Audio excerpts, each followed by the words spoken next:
الله الرحمن الرحيم. ازيكم عاملين ايه؟ ان شاء الله تكونوا بخير ونعمل بخير. النهارده هنعمل مع بعض حاجه للمدارس كده سهله.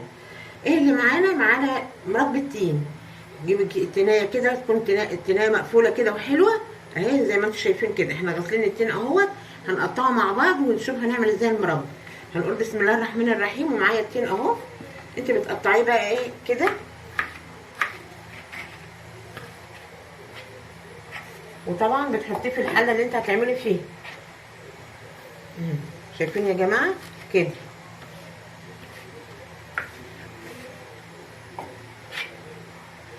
برضو شايفين اهو. تحاول على قد ما تقدري تجيبي التنية ايه المقفوله، تبقى ضمان يعني كده اهو. معايا كيلو من التين، عليه كوبايه ونص من السكر. يبقى معايا كيلو من التين، معايا عليه كوبايه ونص من السكر، وايه وليمونين، ونص كوبايه ميه، نص مج ميه يعني، عشان طبعا التينه تستوي معايا.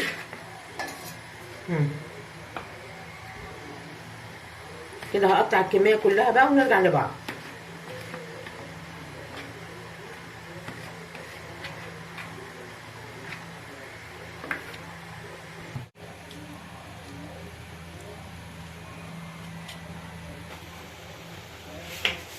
وكده قطعنا اهوت التين. شايفين يا جماعه قطعنا الكيلو التين اهوت. هنحط عليه كوبايه من السكر كده، وهنجيب نص كمان. انا مش عايزاها تبقى مسكره قوي، كوبايه ونص من السكر. انا ما بحطش سكر كتير علشان ما تجزعش، يعني ما تبقاش مسكره قوي واللي ياكل منها يصد منها. اهو تقلبي السكر كده مع التين، وتحط عليه نص كوبايه برضه من الميه. اهو بتحط عليه نص كوبايه من الميه. وطبعا اما يغلي ويخش على سوا كده هنعصر عليه الليمونه.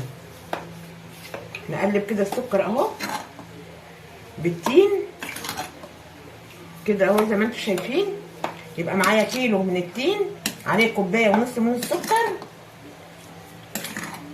ومج مش مليان ميه. تقلبي السكر بالتين كده اهو، وتحطيه على نار هاديه. السكر هيسيح والميه هتسوي التين. بعد كده اما يغلي بقى ودخل على سوا هنعصر ايه الليمون عليه. يلا مع بعض، يلا نحط على البوتاجاز.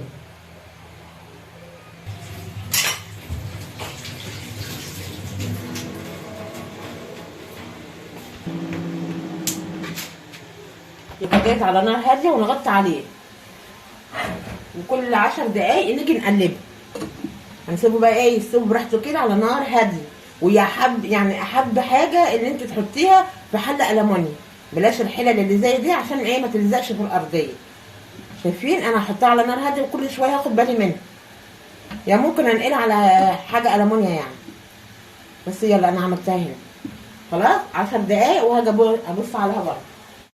وكده بقى هنبص على المربى اهيت خلاص قربت تستوي. هنعصر الليمون، معايا ليمون هنعصرها اهو.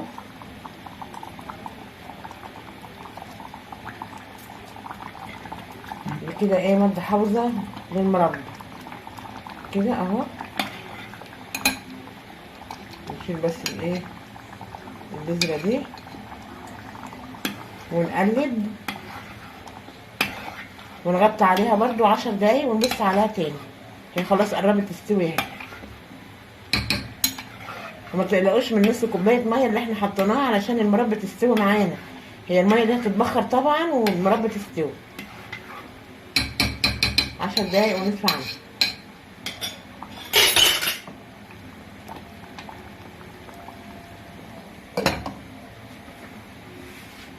وطبعا البطرمانات معايا اهي نضيفه ومغسوله. هنعقمها بس كده على النار، هنحطها كده بس ايه عشان ايه تبقى معقمه. نشممها هب والنار بس كده كده اهو اهو من بعيد. كده اهو. ويلا بقى نعبي ايه المربى معانا وكده. بسم الله الرحمن الرحيم، اللهم صل على النبي. شايفين يا جماعه؟ ما تنسوناش بقى في اللايك والشير والاشتراك في القناه والمتابعه على الفيس. شايفين يا جماعه المربى؟ بسم الله ما شاء الله، وبتلمع ازاي. هنعبيها بقى مع بعض وكده بقى يا جماعه. هنعبيها اهو كده بقى. هنعبي المربى اهو يا جماعه.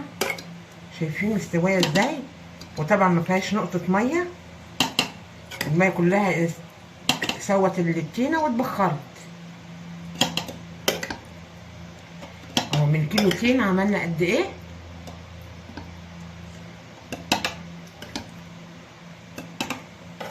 اللهم صل وسلم وبارك على سيدنا محمد. اي موسم فاكهه يا جماعه تعرفي بتعملي منه مربى اعملي، دي مش هتخسر معاكي. المدارس جايه اهيت وهنستعملها كلها، ومنظفه ايدينا وبنظافه بيتنا. احنا ما نعرفش هما بيعملوا التينه نضيفه ولا لا. انت بتجيبي التينه وانت عارفاها نضيفه. حط في البطرمان التاني بقى الصغير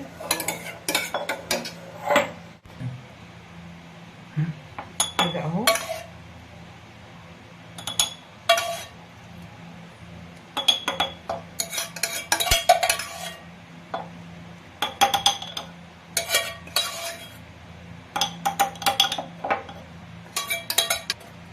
كده خلصنا اهوت. ناخد معلقه بقى نوريها لكم. شايفين يا جماعه المربى؟ شايفين المربى مستويه ازاي؟ ولا فيها نقطه ميه ولا فيها اي حاجه. شايفين مستويه ازاي؟ اللهم صل وسلم وبارك على سيدنا محمد. اللهم بارك.